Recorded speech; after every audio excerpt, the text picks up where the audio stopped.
वास्तविक संख्याएं।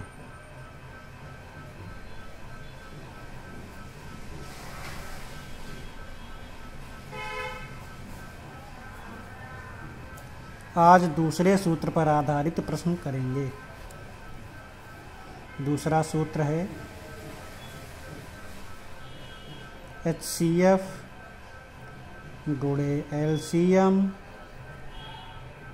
बराबर संख्याओं का गुणनफल। संख्याओं का गुणनफल। इस सूत्र पर आधारित आज प्रश्न की प्रैक्टिस हम लोग करेंगे। तो HCF का मतलब क्या होता है? HCF हाईएस्ट कॉमन फैक्टर, या हिंदी में इसको कहते हैं महत्तम समापवर्तक। और LCM लोएस्ट कॉमन फैक्टर या लघुत्तम समापवर्तक। अब आगे दिया गया है संख्याओं का गुणनफल। तो संख्याओं का गुणनफल, इसका मतलब होता है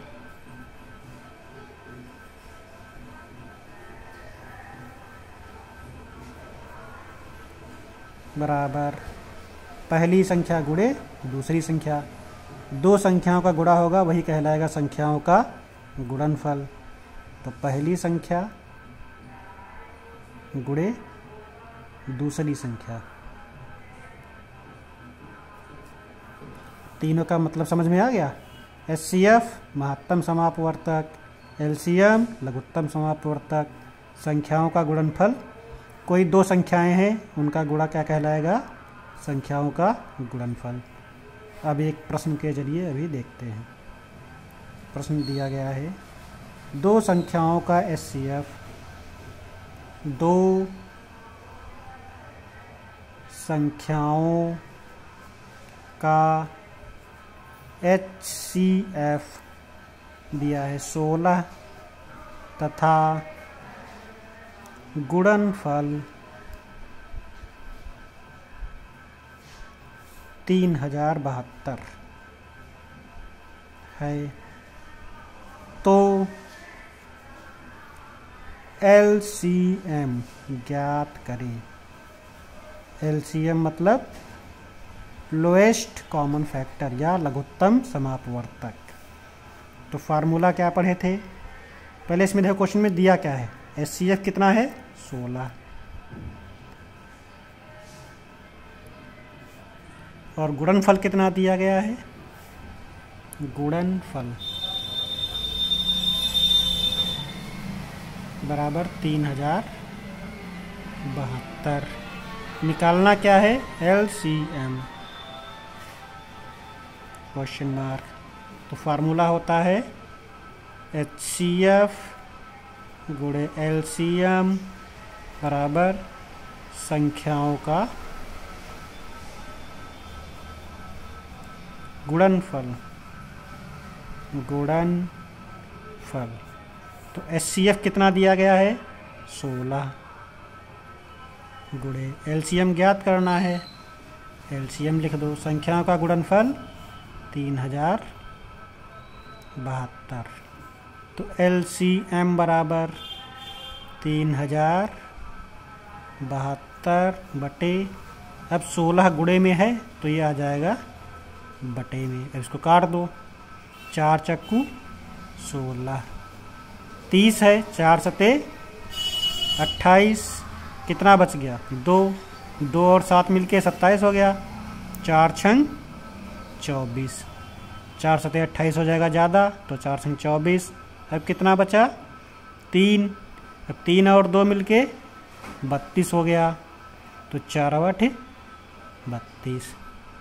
फिर 4 से काट दो। जिस संख्या से नीचे काटेंगे उसी संख्या से ऊपर काटते हैं। तो 4 एकम 4, 4 एकम 4, यहाँ 7 है। अब 7 में से 4 गए, कितना बचा? 3। 3 और 6 मिलके 36 हो गया। तो 4 9 36, पूरा पूरा कट गया। अब आगे संख्या है 8, 4 से काटो, 4 दूनी 8, कितना आ गया 192 या 192। तो LCM बराबर कितना आ गया 192। LCM ज्ञात करना था, आ गया 192।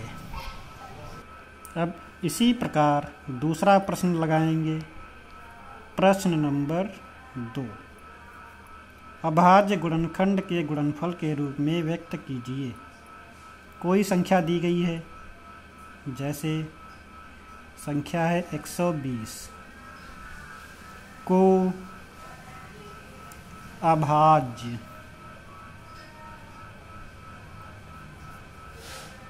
गुणनखंड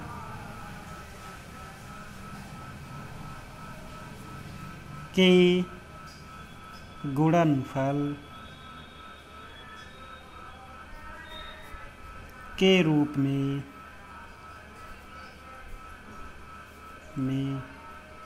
व्यक्त कीजिए। ये प्रश्न दिया गया है।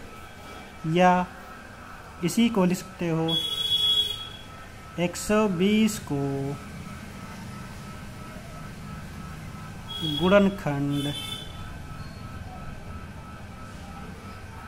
गुणनखंड वृक्ष के रूप में लिखिए। अब गुणनखंड वृक्ष बनाने के लिए पहले संख्या जो दी गई है 120 के करेंगे अभाज्य गुणनखंड।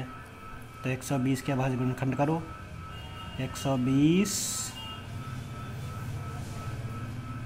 इसको पहले काटो सबसे छोटी संख्या से, 2 से काटते हैं। तो 2 छंग 12, 0 बचा, 0 उतार दिया। फिर 2 से काटो, 2 तियाएँ 6, 0 बच गया, 0 उतार दिया। 2 एकम 2। अब 3 में से 2 गया, 1 बचा, 1 और 0 मिलके 10 हो गया। 2 पंचे 10। अब ये संख्या 2 से कटेगी नहीं, 3 से काट दो।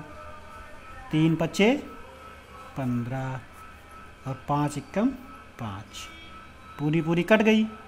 अब इसके अभाज्य गुणनखंड क्या हो गए? अभाज्य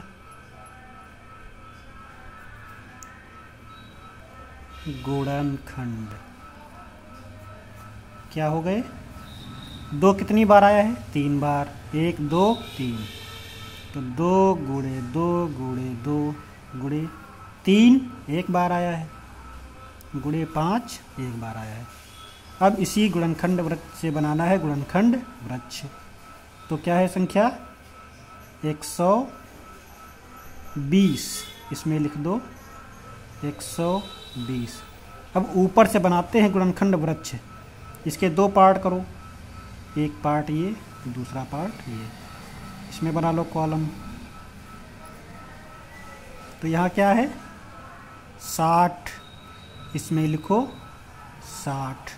अब किससे भाग दिए हो? 2 से, तो 60 और 2, यहाँ पर 2 कर दो। 60 दूनी 120 आ गया।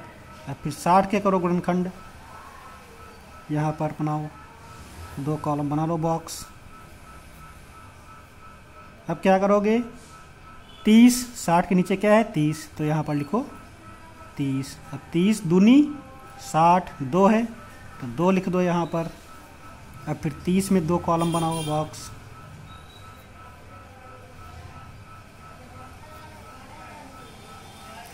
यहाँ क्या है? 15, तो 15, फिर ऊपर 2, तो 15 दूनी 30। अब 15 के बनाओ 2 बॉक्स।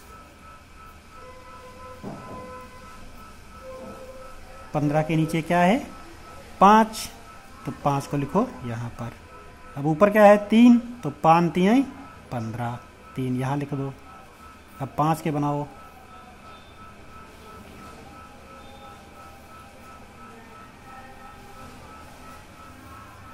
यहाँ पर क्या है? 1 पचे 5, तो 1 यहाँ लिखो, 5 यहाँ लिख दो। ये बन गया गुणनखंड वृक्ष। अब यहाँ से गुणा करो नीचे से, 1 पच्चे 5, 5 तिहाई 15, 15 दूनी 30, 30 दूनी 60, 60 दूनी 120। ऐसे यहाँ पर किया गया है। वृक्ष पूरा तैयार हो गया। 1 पच्चे 5, 5 तिहाई 15, 15 दूनी 30, 30 दूनी 60, 60 दूनी 120। इस तरह से गुणनखंड वृक्ष बनाया जाता है। जो संख्या 120 दी गई है, इसमें क्या करेंगे, पहले इसके अभाज्य गुणनखंड करेंगे। जब ये गुणनखंड आ जाएंगे तो संख्या 120 का बनाना है गुणनखंड वृक्ष। 120 को सबसे ऊपर बॉक्स में लिखेंगे। इसके बाद जो गुणनखंड दिए गए, इसी गुणनखंड के हिसाब से क्या बनाते हैं, वृक्ष। अब ये पूरा वृक्ष बन गया। यही आंसर हो गया। यदि आपको यह वीडियो अच्छा लगा हो तो इसको लाइक कीजिए, कमेंट कीजिए और सब्सक्राइब कीजिए। धन्यवाद।